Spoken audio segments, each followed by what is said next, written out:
পার্টির পক্ষ থেকে স্পেসিফিকভাবে তিনটি বিষয় নিয়ে কথা বলেছি। আমরা সরকারের যে প্রতিশ্রুতির সময় জুলাই ঘোষণাপত্র দেওয়ার কথা ছিল, আমরা সেটির অগ্রগতি সম্পর্কে জানতে চেয়েছি এবং 30 কার্য দিবসের মধ্যেই যাতে জুলাই ঘোষণাপত্রটি জারি করা হয় সে বিষয়ে আমরা জোর আহ্বান জানিয়েছি।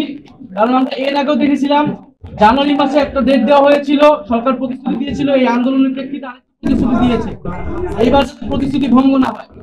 দ্বিতীয়ত আমরা বলেছি যে জুলাই মাস আসতেছে, 1 বছর পূর্তি হবে আমাদের গণ অভ্যুত্থানের। 5ই আগস্টের আগে এই জুলাই মাসের মধ্যেই যাতে জুলাই সনদটি কার্যকর করা হয়, সকলের স্বাক্ষর নিয়ে আমরা যাতে জুলাই সনদ করতে পারি এবং জুলাই সনদ কার্যকর হওয়ার আগে নির্বাচনের তারিখ ঘোষণা করা ঠিক হবে না।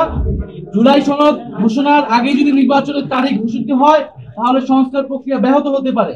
তাই আমরা আহ্বান জানিয়েছি, 16 বছর আমরা অপেক্ষা করেছি, 10 মাস অপেক্ষা করেছি, আমরা আরো 2 মাস অপেক্ষা করতে চাই।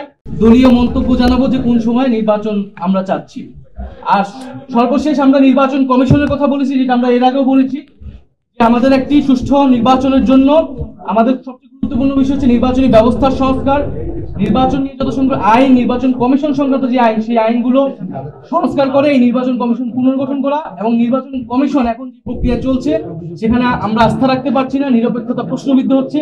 এটি যেহেতু সরকার বিবেচনা নেয় এবং উচ্চ আদালত থেকে আমরা দেখেছি নির্বাচন কমিশন নিয়ে প্রশ্ন, নির্বাচন কমিশন যাতে পুনর্গঠন করা হয়। আমরা এই বিষয়ে মূলত আলোচনা করেছি। এই জুলাই গণঅভ্যুত্থান এবং শহীদ একটা সাংবিধানিক স্বীকৃতি দিবে, কারণ এই ঘোষণাপত্রই পরবর্তী সংবিধানে কিন্তু সংযুক্ত হবে।